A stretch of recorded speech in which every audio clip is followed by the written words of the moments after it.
The following is a special presentation of Tony Kurre Radio.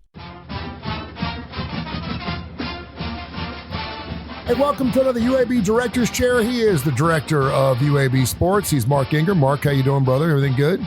Good morning. All good here, my friend. I love to have you on here. And, of course, if you're watching us, you're doing that on the brand-new Tony Kurre YouTube channel. So now you can see that beautiful face of Mark Ingram every single week right here. Or listen to it on the TKR app. It runs every Monday through Friday, 11 o'clock a.m. Central Time. And, of course, you can also podcast it wherever podcasts are available. We're on every major industry out there. I don't care where you listen to your podcast, you will find the UAB Director's Chair, or just search Tony Kurre Radio Podcast. Let's get into it. We had a loss this past weekend. They lose by 14. 49-35. Nice putting up 35 points against a Georgia Southern squad that's looked really, really good their first two ball games of the year. Your thoughts on taking away from that game? Yeah, you score 35 points and lose a football game. That doesn't happen a lot. Mm-hmm. But Georgia Southern had a great scene. Hats off to them. They've got a good team. I think they're going to score a lot of points and beat a lot of people this year. Their fans were into it, man. I had never been to Statesboro. One of my favorite stories about Statesboro is I ran a coach's clinic. I was a grad assistant right out of college and was running the high school coaches clinic in Knoxville. And our featured speaker was Irk Russell, who was the head coach of Georgia Southern at the time. And I picked him up at the airport. God, he was just such a good guy and really funny. And so we introduced him. Our head coach, Philip Fulmer, introduces Irk Russell to all these high school coaches that were in attendance. And he gets up and he says, well, thanks for having me. Again, my name's Irk Russell. I'm the head football coach at Georgia Southern. Georgia Southern is in Statesboro, Georgia. And if you don't know, that's the gnat capital of the world. And everybody just fell out, But it was a great scene. And their stadium is really great. It's not huge. It's a really intimate, though, and very full. And tailgate scene was great. And, hey, man, you can't turn the ball over 3 times and beat very many people. So I know that's been a point of emphasis, as they say, this week at practice. And as a UAB fan, all we heard about all the offseason was that Trent Dilfer was going to want to sling the football around the football field. And he's indeed doing that. It is making for a very entertaining product for sure. Yeah. And an entertaining game this weekend against Louisiana, where UAB is actually a small favorite in that game. Their point 1.5. This will be a nice little victory and just getting ready for that next game. Is there a big game coming up after the next week? I know we don't look ahead. Yeah, there's a big game, and it's on Saturday against Louisiana Lafayette. Listen, thank you very much. Those guys are good. Trent really feels like they're really physical. He thinks that they're very athletic.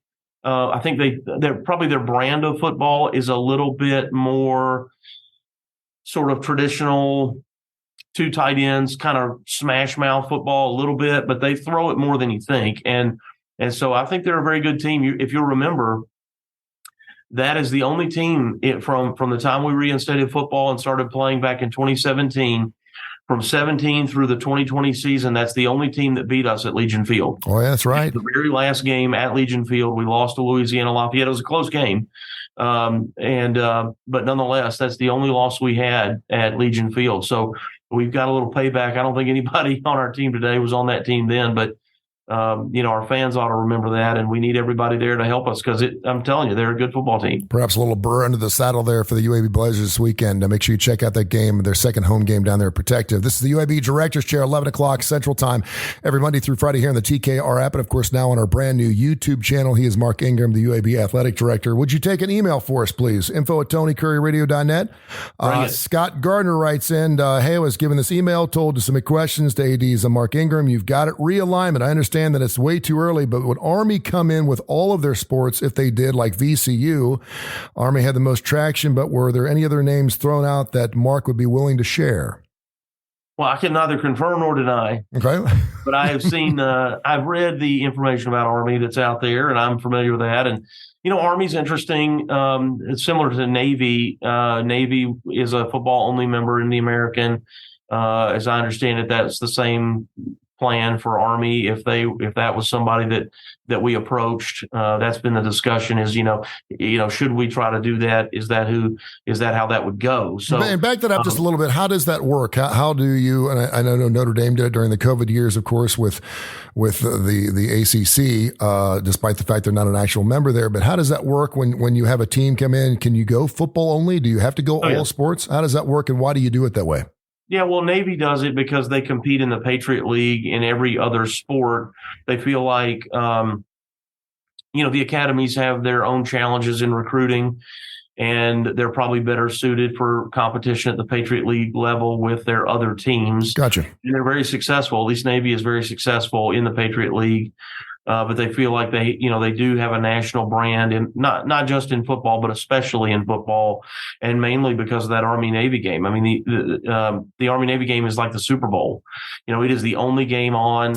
It's the week after championship weekend. So, as I understand it, that's just the talk around the concept would be that that they would still play each other in that week, and they would do so as a non-conference. So that gets really kind of interesting. If Army were in the league, we would play them as a conference member, but Navy would not play them as a conference member. They would play them as a non-conference member, but all their other teams would continue to play as they have been. Right now, Army's independent, so they're not in a league. So it makes it a little bit cleaner for them in terms of dealing with it. They don't have another commissioner that they're working with. However, what they have is all these contracts with all these teams that they've had to, our game with Georgia Southern and Louisiana Lafayette, those are non-conference games. We did a home and home contract. We're going to go there. You're going to come here in whatever order. And if we wanted to break that contract, we'd have to pay them to get out of that contract. So now the question is, if we approached Army, and if Army was interested, or if they approached us, or however that went, would what are their contractual obligations that they would have to either break or keep? And so then how soon could they actually start playing based on, like, we've scheduled 10 years out, man. Yeah. So I don't have $1 million per contract to pay other future opponents to get out of those contracts. And so Army sitting there with 12 games worth of contractual obligations that they can't get out of.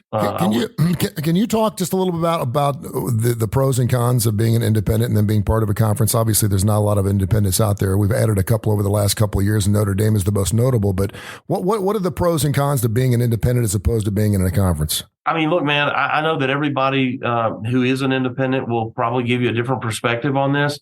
But like Notre Dame and BYU, for example, and I would say Army, they have a national brand that if they come to your stadium, people are coming out to watch that game. Sure. And no offense to the other schools who are not, but so a good friend of mine is Mario Mocha. We used to work together. He's the AD at New Mexico State. Mm-hmm. They were independent, and they just recently joined Conference USA. It has been really hard for them to schedule games. And so what happens is I'm given, as a member of the American, I'm told, hey, look, here's the window when you can schedule your non-conference, which is basically weeks 1 through 5. Okay. After that, we're going to block the remainder of the season for conference competition.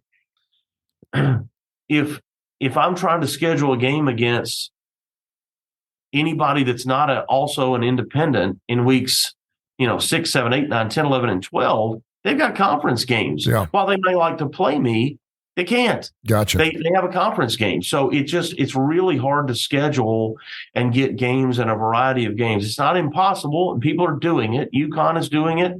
UMass is doing it, but it's not easy. And you find yourself trying to play each other. Liberty was doing it. Liberty joined Conference USA. Why did they do that? Because it's hard to schedule. And the other thing is, you want to be able to tell recruits and your team you have a championship that you can play for. Yeah. So, whether it's Conference USA or whatever league you're potentially joining, to be able to tell recruits, hey, we have an opportunity. We're going to start hanging banners. We got the conference, the American Athletic Conference banner here. BYU's going to the Big 12. They want to be able to compete for the Big 12 championship and tell recruits, when you come here, you're going to play that. We're in the Big 12 now. We play a Big 12 schedule, and we compete for a Big 12 championship. And hey, let's put some trophies in the trophy case. But if you're an independent, you can go undefeated, and you still don't. There's no trophy to put in the trophy case. Yeah, not to mention that conference payouts probably pretty alluring too. Yeah, then there's that. There's the exposure, the television exposure. There's yes, correct. There's the revenue share that you would get from the league. There's, to me, a lot of benefits of being in a league, a conference. But again, I would call Notre Dame and BYU and and Army and this guy, they're a little bit of not more than a little bit. They are an outlier. Yeah. And they are able to do it. Info at TonyCurryRadio.net. He also writes, what non-major sports are you most looking forward to watching or beginning at UAB? Well, I guess how you define that, but I mean, we finished first place in our first men's golf tournament of the year this past weekend with our head coach Matt Wall and his team. So I'm thrilled for them right out of the gate, have a first place finish. So that's exciting. I'm looking for big things out of our basketball teams, both men's and women's this year. Casey Dunn, exciting baseball coach that we have here, and if I look towards softball in the spring. AJ Doherty is going to be entering his second year. He was the Conference USA Coach of the Year in his first year this past season. So that's exciting. We have a brand new coach in women's soccer, Lisa Mann. She started the year off 4-3. So again, for a new coach in a new league with players who are adapting to her style of play, I think that's an excellent start for her. So we have a new coach in beach volleyball, and Delaney Cleason.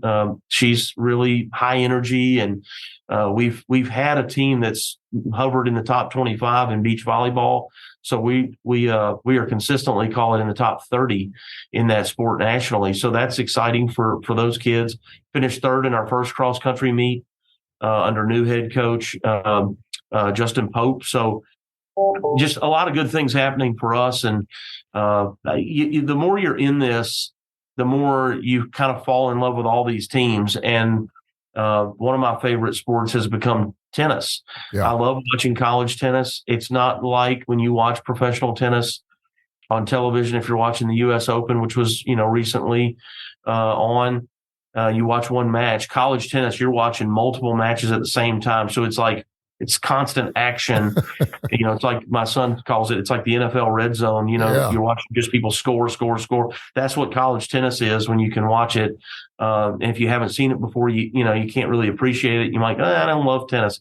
You don't have to love tennis or even know much about tennis, but to go and watch and be able to track all the matches because you're watching the scoreboard and you see, okay, we're tied on court 1, but court 2, we're winning court 2, we're losing court 3, but we're winning in 4, 5, and 6. Okay, if we can keep winning here, we're going to win the match. Yeah. So you're just watching constant scoring on every single court. It's a ton of fun. You're making me tired just talking about it. I know. But anyway, my point is, the more you're in it, the more they're all really easy to like. Yeah, there's no doubt. So if money was not an issue, Title IX, any of that stuff, and you could add any other sport, what would you add? Curling? If I could add any sport. Yeah, if you could add any sport. Curling, shovel sledding, cornhole, horseshoes. What are we talking? Bobsled. Bobsled. What are we talking about? Seriously, what is a sport that you really love that croquet? I mean, give me something. Well, one of the fastest growing sports in the country is lacrosse. Oh, lacrosse? I thought it was usually on pickleball. No, well, that too. Yeah, let's talk about that. Is there a chance that pickleball will become a major college sport? I think it is. I think there's a chance of it. I mean, right now, I don't know that anybody has it beyond club, but it has become so popular. I could see that, emerging. What the I don't know if young people can play pickleball. You don't know if they can yet. You have to be at least 45 to play pickleball, right? Yeah, I've got a son who's just turned 18 years old, and he used to talk a lot of smack to me about pickleball and how he whipped all his friends at pickleball. And he was like, "Dad, I'll just kill you at pickleball." And I played like 3 times. Yeah. And we played like 4 games, and I just beat him to death 4 times. And I was like, "You want to go again? Like, how much smack you want to keep talking, kid?" And I think there is something about, maybe just maybe it's an older person's game. I don't know. He was running around, and I just kept dinking and dumping it. Have you seen this game? And I cannot remember the name of it. It ends with a Q. The game where they play it on a ping pong table, but it's rounded, and they kick a soccer ball on it. Have you seen this? I don't know that one, man. I saw it on ESPN. They use a soccer ball. It's a rounded table. It's like this. There's a net in the middle, and they play the same ping pong rules, but you must hit the ball hit the table with the ball. It's the most craziest thing I've ever seen. I don't know. You should pull it up. Sounds like spike ball. It's crazy. The UAB director's chair. He is the UAB athletic director, Mark Ingram. He joins us every single week. We're very grateful to have him on every single week. And of course, now on our YouTube channel, wherever you get your favorite podcast, listen to it on the TKR app. Just download TKR. It's free. Get classic rock to the bone. 14, 15 different unique shows. It's fantastic. We'll take your emails whenever we get a chance. info@TonyCurryRadio.net, info@TonyCurryRadio.net. And by the way, to find out everything that UAB's, I have to be reminded that every sport is now in the AAC, and you just brought that up to my attention. I keep thinking college football and certainly the basketball season because I saw the non-conference schedule come out and I saw they're playing Clemson. I'm getting super excited about that. But every sport is starting a brand new conference this year, so pretty exciting stuff. Yahoo Sports had an article that came out this morning, and the title of the article is "Next Year, the Year Fans Tune Out College Football Because of the Disaster That Is the NIL." And you and I have had lots of discussions about this, mentioning the fact that the Alabama-Texas game was the biggest game watched so far, but viewership is down quite a bit this year. So is next year the year that fans tune out college football because of the disaster that is NIL, or the wild, wild west of the transfer portal? Is that what it stands when empty stands in college football are just a minor league sport because the Big Ten shifts to Division III for philosophical reasons? I think it's very interesting because I mentioned Clemson. My son went to college there now, so I'm invested in that program. And of course, Dabo Swinney's been very outspoken about not using the transfer portal because he wants to do it the old-fashioned way. And I respect that. And he's just one hell of a coach. Obviously, he's won national titles. And then he comes out and he lays a big egg against a Duke squad who uses a lot of transfer portal players, and they lose 28-7. They did bounce back in their second game. I think they get FAU or FIU this weekend. But what's your thoughts on is it like JUCO players for some coaches? I mean, if something comes up and you just can't turn it down, you take it. You've seen some coaches go all in. Certainly a guy named Primetime seems to be doing pretty well with it. What's your thoughts on how often you use the NIL transfer portal?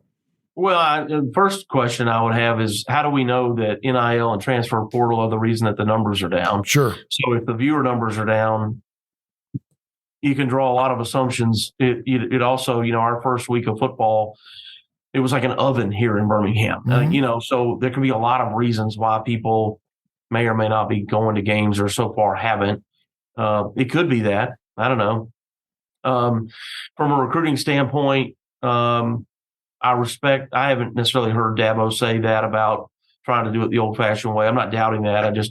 I respect that. I'll say this: the transfer portal has really hurt high school recruiting, and as a dad who's trying to help his son through that recruiting process, that's something we've been talking about. Is okay, if this university may have interest in you, you used to need to say how many other people at my position are you bringing in, how many people are currently on the roster, and then by the way, now. Do you have plans in the off season? So I'm going to sign with you now, call it in December, but in January, you got some transfer portal guy coming in that I don't know about. That's the backup at, I don't know, Oklahoma State or something. He's going to transfer in now. And so now what I thought you had or we're going to have is not the same as what we talked about. And look, the coaches have got to try to win games. And so you can't blame the coaches for doing all they can to win games and get the very best talent they can get. You just can't. You can't blame them for that because fans certainly are not going to relent on whether or not they're winning or losing. You're either winning or you're losing. And fans don't really care, in my opinion, where the players come from. Fans may disagree with that. No. The Pollyanna version, the philosophical, I'd love it to all be wrapped up in a nice little bow all the time and everybody have this harmonious, perfect experience. But not everybody does, man. Not everybody starts. You got 11 starters on offense, 11 on defense. You got backups. There's 120 people on the team. Yeah.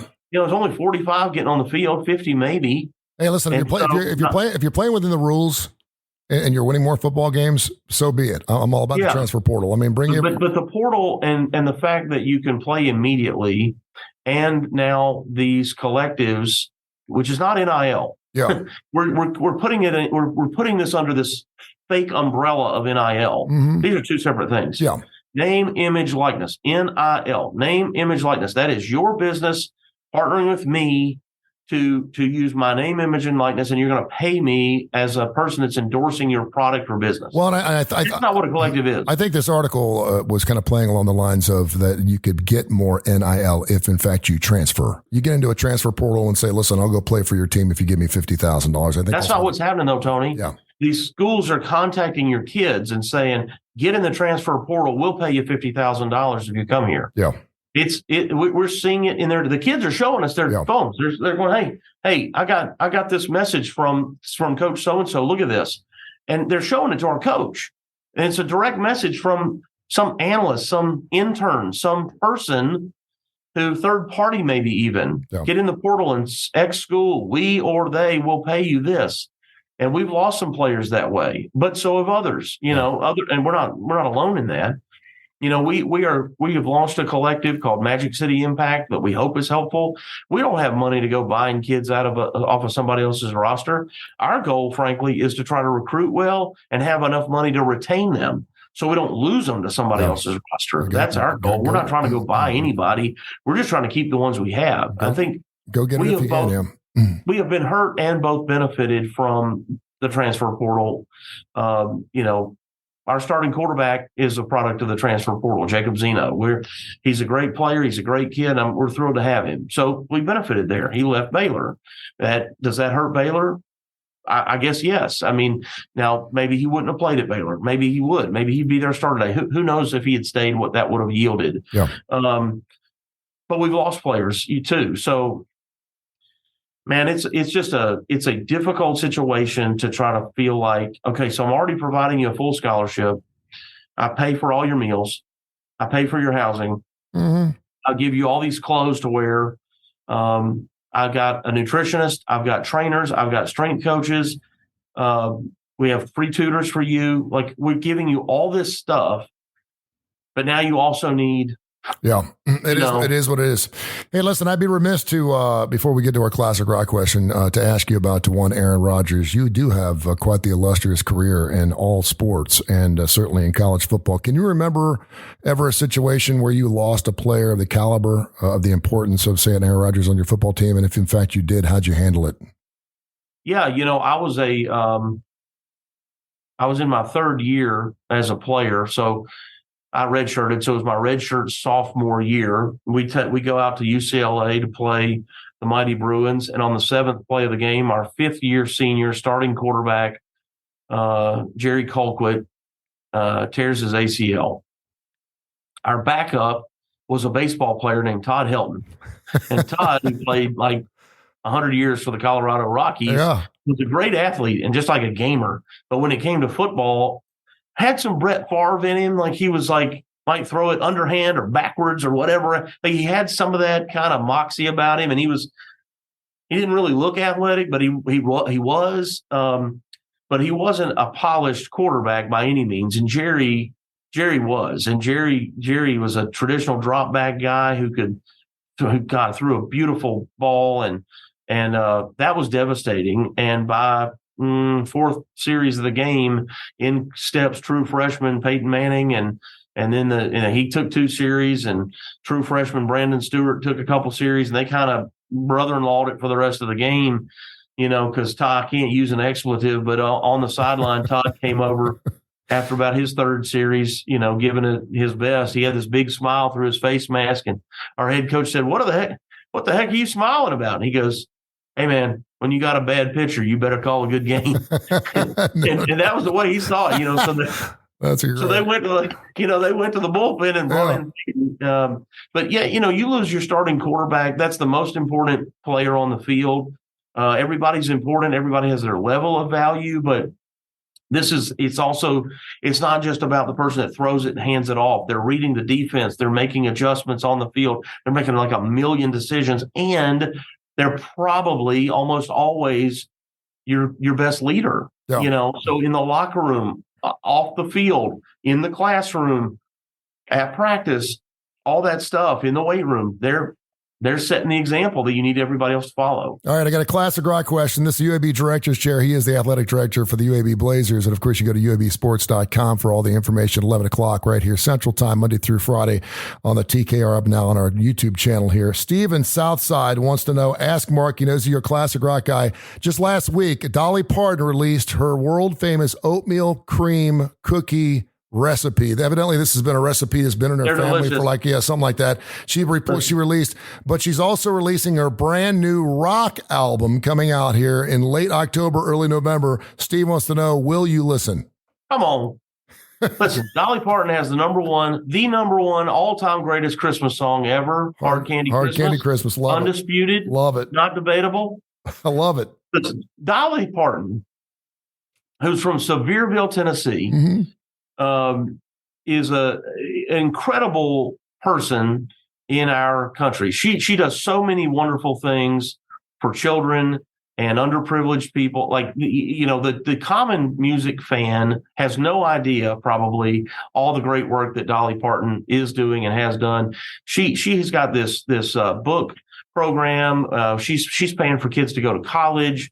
I mean, she's really a special individual who has taken her success and her wealth and flipped that and given back and done things. Man, I'm a fan of Dolly's because of all kinds of things that she does around her community to make it better and to uplift people. And so absolutely, I'm going to be listening to Dolly's rock album. Are you kidding? That'll be awesome. I heard Three Doors Down this morning, man, and about fell out of my chair. I was like, that is a great song. I love Dolly Parton too. Great stuff, my man. Check them out, UABsports.com. Get ready for that Louisiana Lafayette game this weekend. You got Georgia coming up. Can't wait to talk to you next week before the Georgia Bulldog game. Should be great. Thank you, sir. Thank you. Go Blazers. This has been a special presentation of Tony Curry Radio.